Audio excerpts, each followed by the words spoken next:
This monitor is incredible. Microsoft is changing your keyboard forever, and it's finally happening. An Intel handheld.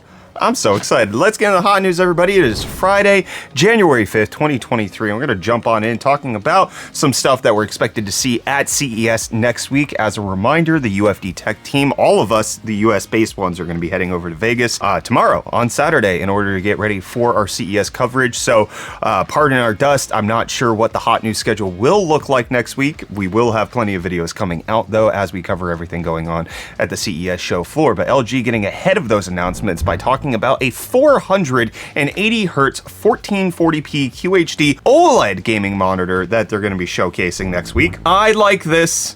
I've had their 240 hertz experience. We have a dedicated video that we did, a sponsored one, with their 240 hertz ultra wide, which is the ultra wide QHD. And then I also personally bought a 240 hertz QHD monitor OLED version from them. So I've had plenty of experience with them. I have enjoyed them immensely. And to see that they're coming out with a QHD version that can do 480 hertz is absolutely bananas. But then they're also going to have many more gaming OLED displays that they're going to have showed off at CES. I'm personally excited to see all that's going on. And AMD wants you to be excited for their keynote that's happening next week. And they want you to know they did it before Nvidia, because they have announced that their keynote is happening literally the hour before Nvidia's keynote. So AMD's Together We Advanced AI keynote's going to be taking place at 7 a.m. Pacific on January 8th, which happens to be Monday, and then Nvidia is going to be an hour later at 8 a.m. We likely will be live streaming those here on UFD Tech, although the last time we tried to do something like that, our channel got taken down for an entire week. So we might just do it over on Twitch.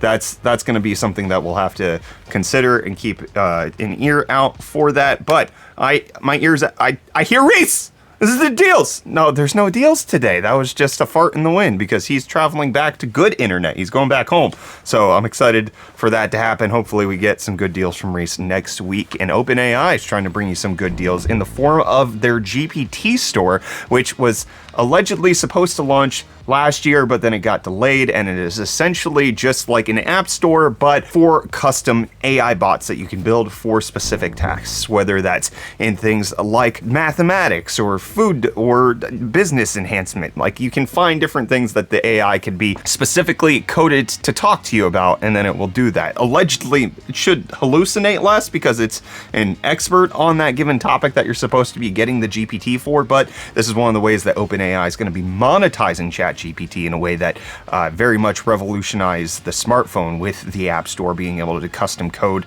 and sell specific things that are tailor-made for the end consumer. It appears like we're getting that with the GPTs that OpenAI is releasing. And Microsoft doesn't want you to forget that it's AI too. It's got all of the AI. AMD is advanced in AI. OpenAI is talking about AI. Microsoft doesn't have an A in it, but it definitely got an I, and they're going to definitely be putting a new key on your keyboard. For the first time in 30 years, they are changing the Windows keyboard so that the little menu button that was next to the right side of Alt on your keyboard is now going to be a Microsoft Copilot key to activate your AI, which I'm kind of fine with, at least on this keyboard I'm looking at. That's a function key. It's not the little triple hamburger dot, but I also never use that menu or application key, I think, ever in my entire life. And I've been using a computer for decades at this point, and it's never been something that's been high on my priority list. So as long as they're not getting rid of the Windows key, which I use actively,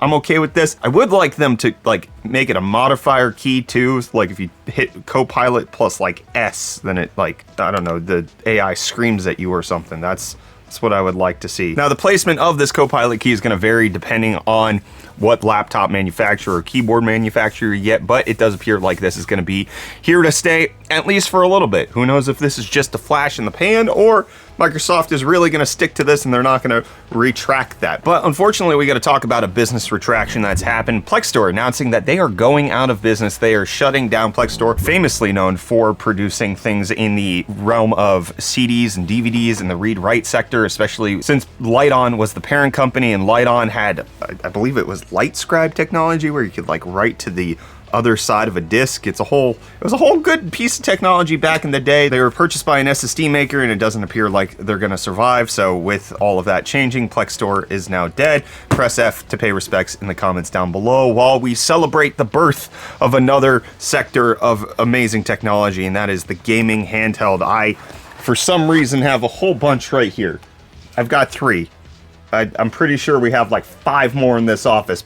I love handhelds, and MSI teasing that they will be launching their own handheld at CES next week. So that's going to be happening. You can see the little post that they made. They have the asymmetrical joysticks as well as all of the buttons. It kind of looks a little bit like an ROG Ally, a little squatter. Not quite as thin as the Ally comes in. And you can see some close-up pictures that they've put of like the heatsink and the ventilation, and that with them saying it's a new breed of dragon. They ask you to get a grip. But with that, the big thing was that Intel and their gaming Twitter account decided to put a little emoji next to what's going on with MSI, which you would hope means that we are getting a Meteor-like handheld for the first time, and it's not going to be some random company that hopefully we don't have to like kickstart this like you have to do with the likes of like GPD or INEO or One Player, where you got to invest long before you ever even see the device. I'm hoping that because MSI and Intel are partnering on this means it'll actually be available in stores. It's something that's easily purchasable by the end consumer. I would love to see that. I like that Intel, if their little thinking emojis are indicating that this is going to be the first Meteor-like handheld, that it's going to be with a big name like MSI and not necessarily with a company that their product is a little bit harder to get a hold of. No shame against that. I love the GPD stuff that's come out. I love INEO stuff, but it does make it a little inaccessible to the average consumer, whereas I think an MSI gaming handheld will definitely make the cake there. So I'm excited for it. You let me know what you think of an Intel handheld, especially made by MSI, down below, while I read what you left down below yesterday on Hot News with Andrew saying, I like how the dynamic of Brett being a disappointed and confused father figure towards Kyle has not changed at all. That, yeah. I don't think it was his fault yesterday. I was off my game, and so I was not disappointed. I was definitely confused, though. And Z-Shrink saying, I love Kyler's chaotic nature and how it plays out from beginning to end in these episodes. Even the quiet jokes mumble nearly under his breath, like the Hertz car rental joke. It's just too good. I agree. He's a funny guy. Vanda saying, I've only bought used GPUs in the past 14 years, and I don't regret it. I haven't had any issues with used cards, and every time I resell them in perfect working condition when I decide to upgrade, I will continue doing it, as buying a new one is just burning money with the rate their prices drop, especially now when Nvidia might release the new 50 series later this year if rumors turn out to be true.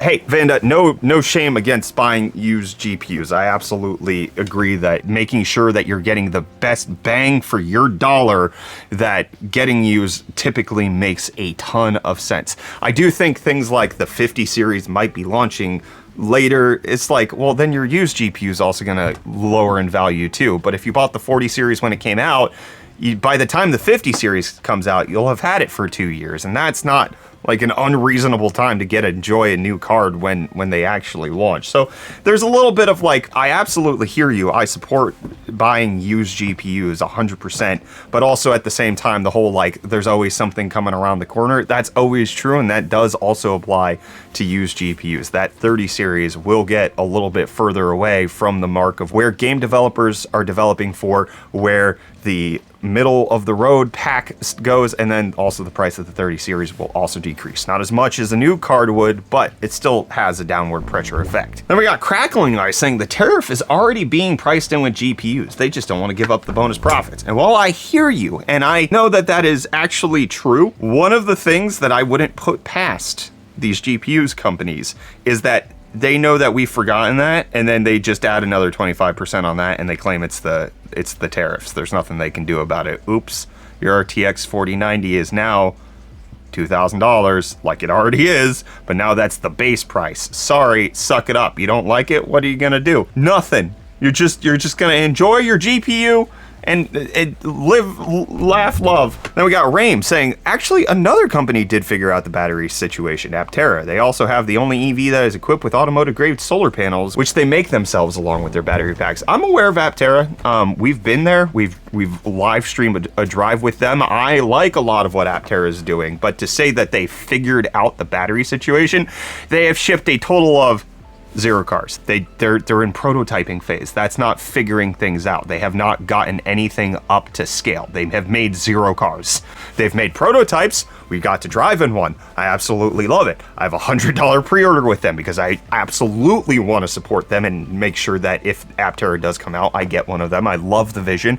I love where they're going, but they have not figured anything out in terms of a capital incentive structure. Aptera's in that weird phase where they could still go belly up. Aptera, as they're trying to make all of this stuff themselves, could run out of funding and go bankrupt. That is an entirely realistic possibility, especially with the state of the financials at the current time. Not with Aptera's financials, but like getting money is more expensive than it used to be just a year ago, especially back when Aptera was created. So there are negative pressures that are being applied to Aptera where they are in a very critical phase of they may not make it. So I don't count them as having figured it out. I will absolutely be happy if they do, and I will love it if they succeed. I'm pulling for Aptera, but they're not quite there yet. And I'm gonna leave you with Shauner, who says, the only valid reason to buy a new RTX 40,000 Super is to give it a good sniff.